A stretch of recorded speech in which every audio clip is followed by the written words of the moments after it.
Released by EaseNet in 2019 on the PC and PlayStation 4, Shenmue III would take place directly after Shenmue II and be the next chapter in the saga. Written and directed by series creator Yu Suzuki, the game would set crowdfunding records as one of the highest funded video games in Kickstarter history. I apologize in advance for any Chinese names I mispronounce. The story only gets larger from here, so let's cut it down to size with a recapitation. As the game begins, Shenhua remembers the words in the letter from her missing father Yuan, giving her the family treasure of the Sword of the Seven Stars and telling her to follow Ryo on his destined journey to find his father's killer. Thinking to search for clues about the stonemason in Bailu village, they learn an unfamiliar group of thugs attacked the village recently, specifically targeting any stonemasons. While exploring the village, Ryo takes note of a martial arts dojo he can train in and is encouraged by the monks there to improve his kung fu. Following some eyewitness descriptions of the thugs, Ryo investigates one of the houses they ransacked, finding an oddly familiar toy and a list of names that Shenhua recognizes as a list of the village's stonemasons. Talking to the other names on the list, Ryo learns the thugs were looking for the Phoenix Mirror and catches them assaulting the home of Yuan's apprentice, Yanxin. Ryo defeats the two oddly familiar thugs but is stopped cold by their burly boss, Yanlong, who soundly defeats Ryo while the tricky Chai is seen looking on. When he wakes up, Ryo clears his head after his defeat, finding Shenhua resting under a tree where she likes to go when she's upset. Ryo notices a distinct impression of the tree that is identical to the punches his father made when he was training Ryo, and is noticed by a man named Grandmaster Fong who sees Ryo and mistakes him for his father Iwao. Fong knew Iwao when he was young, as well as Lan Di, whose real name is Zhao Longsun, son of Zhao Sunming, and mentions how they both trained with each other here. Ryo recalls Lan Di said Iwao killed Zhao Sunming, though he and Fong agree that's unlikely, and the old man suggests he visits a nearby temple for a monk who may remember more. Once there, Ryo notices an old picture wherein there is a banner bearing a dragon and phoenix crest identical to the dragon and phoenix mirrors. The resident monk says the photo is of an Imperial envoy sent to Bailu village from the Emperor himself and elaborates that the dragon and phoenix crests represented the will of the Emperor and Empress respectively. Unfortunately, they don't know more about the envoy or their purpose, but they do give Ryo a message left by Iwao 20 years ago, telling his wife Akane to wait for him. Showing Shenhua the picture, she sees it's dated for 1910, and thinking to ask the elderly around the village, meet a man named Sun who explains the envoys came by order of the Emperor for a phantom riverstone mirror made by a great stonemason here in Bailu who happened to be Yuan's grandfather. Sun is intrigued to learn Ryo is also the son of Iwao, and after appraising his kung fu, finds Ryo sloppy and woefully lacking, proving his point by downing him with a single body check maneuver. Ryo wishes to know more about his father, but soon dismisses that talk for another time. Returning to the village to check on Yanxin, they spot the thugs uncovering his hiding spot. Approaching quietly, while Ryo easily takes out the two grunts, even with a sneak attack on Yanlong, the boss shrugs off the hit and clobbers Ryo with the same move again. When Ryo wakes up, Shenhua states he's been out for 2 days, and the thugs are still looking for the mirror. Reflecting on his defeat, Ryo seeks to quickly improve his kung fu in order to defeat Yanlong, but the local masters do not approve of his impatience. He remembers the body check Sun used, and the old man agrees to teach him for a price. He has Ryo find him some wine, defeat an advanced trainee, and catch some chickens, while sharing that Ryo's father and Zhao Sunming were promising disciples under Grandmaster Fong. After catching more chickens and practicing his form, and then catching more chickens and practicing his form, Ryo was able to learn the basic body check. Sun explains the expensive wine was a test for his resourcefulness and catching chickens improves his ability to quickly approach his opponents, but Ryo still needs to work on his fundamentals. Eager for a rematch, Ryo directly calls out Yanlong, and succeeding in executing the body check, he defeats the boss and saves Yanqing. Chai attempts a sneak attack of his own, though Ryo evades and sends him running with a glare. Unfortunately, a captured Yanlong refuses to answer any questions, but after a minute with Shenhua's brutal interrogation techniques, the thug is ready to spill everything he knows. He confirms that after they failed to find the mirror in the village, they were ordered to kidnap the stonemason, and Yuan is currently somewhere along the Lijiang River. He also mentions the Verdant Bridge seen in the old photo, and after letting him go, they ask around to learn from Elder Ya the bridge was constructed in preparation of the Imperial envoy who gave the designs of the mirror set to Yuan's grandfather. Ya also has them collect 6 tokens she has on hand that act as keys and take them to the bell tower in the village where they find a wheel repository where Shenhua's Sword of the Seven Stars can be used. Solving the puzzle, they are rewarded with a scroll that appears to depict the mirrors as keys to hidden Imperial treasure.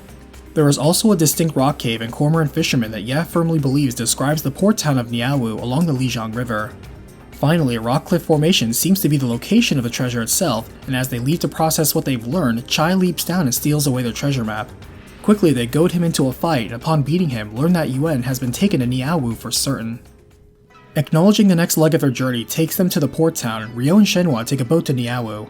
Arriving, Ryo briefly notices a woman staring into the distance, and after the duo hit the streets looking for clues, they rest at a hotel with a very well-used guest book for patrons. After Ryo gets a suggestion to check the snapshots of tourists at the ferry gate, he is surprised to spot Yuen was taken there and bumps into the woman he spotted on the boat. She remembers him as well and helps point him in the direction of the vendor in the same photo, where the merchant says Yuen was spotted being taken away by the same thugs that extort the shops on the promenade. Meeting up with Shenhua, she says she bumped into the same woman too, named Fong Li, and got some help, and the next day Ryo goes to see her again. He asks Fong Li about local thugs, and easily enough she points to one nearby harassing a shop owner. Ryo sends the thug running, and as thanks, the woman reveals the thug was part of the Red Snakes gang terrorizing the area. She also tells them where they like to hang out, as Ryo pursues the same thugs in the picture, though after he beats them in a brawl they manage to escape from him anyway. As Ryo walks away at a loss, he is surprised to happen to run into his friend and leader of the Heavens Gang, Ren, and asks why he's here. Ren reminds Ryo of Zhu Yuan Da's story back in Kowloon, restating he's here for treasure and riches. Ren heads off on his own as Ryo seeks the Red Snake's hideout, seeing firsthand the trail of greed and destruction they leave behind. Spotting a boat with a symbol of some red snakes on it, he checks in on the shrine it's docked close to and is attacked by a shrine maiden who mistakes him for another thug. After clearing up things, she shares that the Red Snakes were looting the temple just now and were dragging a man matching Yuan's description with them. She introduces herself as Lin Shiling and is eager for payback as she points Ryo to where the thugs went, and he also meets a martial arts master named Shu who identifies the casino where the two thugs went. While investigating, Ryo witnesses a purse snatching right in front of him, and after chasing the thief, Ryo is surprised to see him thwarted easily by an especially gifted cormorant fisherman. Returning the purse, Ryo's good deed is rewarded with access to the Golden Goose Casino VIP room, confronting the thugs again. Delivering a VIP beatdown to the thugs, Ryo forces them to reveal where they took Yuen, leading him to the hideout of the less than virtuous fighters. Taking out the main gang, the boss Long Ki faces Ryo in a one-on-one duel, but the boss's unusual fighting stances and raw power overwhelm Ryo as they knock him out and toss him away laughing. Defeated, Ryo reports back that he found the Red Snakes, but not her father, and after healing up, calls upon Ren to help him in taking out Long Ki. Agreeing to help, Ryo and Ren team up and throw down at the Red Snakes' hideout, but Long Ki again single-handedly defeats them both, forcing the duo to retreat. Back at the hotel, Ren is introduced to Shenhua and takes a quick liking to her, as the next day he notes Long Ki was using moves that resembled animals. Thinking to ask an expert to identify his style and thus any weaknesses, he learns from Shu of a Grandmaster Bei over at the harbor and correctly deduces it to be the cormorant fisherman that stopped the thief earlier. Bei also finds Ryo lacking in the fundamentals to even help him, and the young warrior goes to practice at the local dojos, cafes, and underground tournaments featuring familiar faces. Along the way, he learns Long Ki uses an original Shaolin style that incorporates the 10 great spirit animals and might be able to overcome its long-range strikes with a powerful close-range move.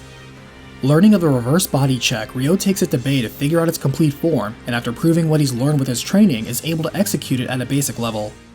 Confident with this, Ryo and Ren meet up again to confront Long Ki, but Ryo is surprised to find Fong Li sitting in the hideout alone. Mysteriously, she mentions this land actually belongs to her and she had the Red Snakes leave from here, adding they now occupy an old castle and smirking that they took a young lady with them. Returning to the hotel, Ryo receives a letter left for him from the Red Snakes demanding the mirror in exchange for their hostage, Shenhua. He also learns it was actually Fong Li who left the letter and took Shenhua, but before he can storm out, Ren pauses him and tells him to rest while he comes up with a plan. The next day, Ren shows Ryo the old castle where Shenhua is being kept and shows Ryo a counterfeit phoenix mirror he found while searching around earlier, telling the warrior he has something in mind. Needing a boat to get there, Ryo's stubbornness convinces Grandmaster Bei to lend his aid, but before leaving, Ren recruits the help of both Shu and Shiling. Storming the castle with his team, Ryo first finds the Kidnapped Stonemasons, including Yuen, defeating Chai in order to free them.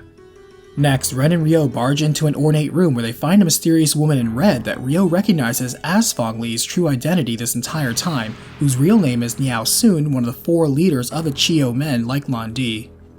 Niao has Shenhua brought in, demanding the mirror for her life, and though Ren tries to surrender the fake, Ryo takes no chances and gives her the real one. Letting Shenhua go, she then tells Ryo Lan Di himself is waiting in the castle nearby, assuming he can make it there. As the team works their way through the Red Snake's organization, Ryo is the first to arrive to face down Long Ki, dueling with the leader and edging out a win with a successful reverse body check. Immediately after his victory, Ryo and Ren face down a crowdsourced team of top donors, making their 18-year wait worth it, and work together to climb the tower and break their way into Lan Di's room. The duo are able to easily overcome Landi's men here, but at the same time, Niao and her men begin to burn down the castle. With the Phoenix Mirror in her possession, she intends to destroy Landi and claim his stake of the Chiyo men, while Ryo directly challenges Landi now. Landi recognizes Ryo has improved his kung fu, but shows him firsthand the gap between their skill and strength is still too wide. As the room goes up in flames, Ren calls Landi's attention to the fake mirror he has, obscured by smoke and flames, and offers it in exchange for sparing Ryo here. Landi accepts and lets Ryo go as Ren flings the mirror out of the window and quickly escapes with his friend, leaving his foe behind. As the game ends, the group watches from afar as the old castle burns down, and the next day, Grandmaster Bei, Shu, and Xiling watch Ryo, Shenhua, Yuan, and Ren depart on a boat. Ryo catches Yuan up on events between himself, his father, and Landi, and Yuan replies the mirrors were once locked away in the Cliff Temple and Yuao was entrusted with the keys. When Zhao Sunming died of mysterious causes, his son Long Sun was raised by the Chiyo men and became Landi, who now will be headed to the Cliff Temple himself. As the sun rises on a new day, Ren, Shenhua, and Ryo now find themselves walking along the Great Wall of China, reflecting on their personal reasons as their story and journey continue. Shenmue III has enjoyed the success of selling over 50,000 copies worldwide. Shenmue has always been a very niche game, but let me know if you think this was worth the wait for fans. If you enjoy the recap, then leave a like, and big thanks to the patron and channel member Kung Fu Masters. Links in the description for how to support the channel and get extra videos. Thanks for watching, and I'll see you on the next battlefield.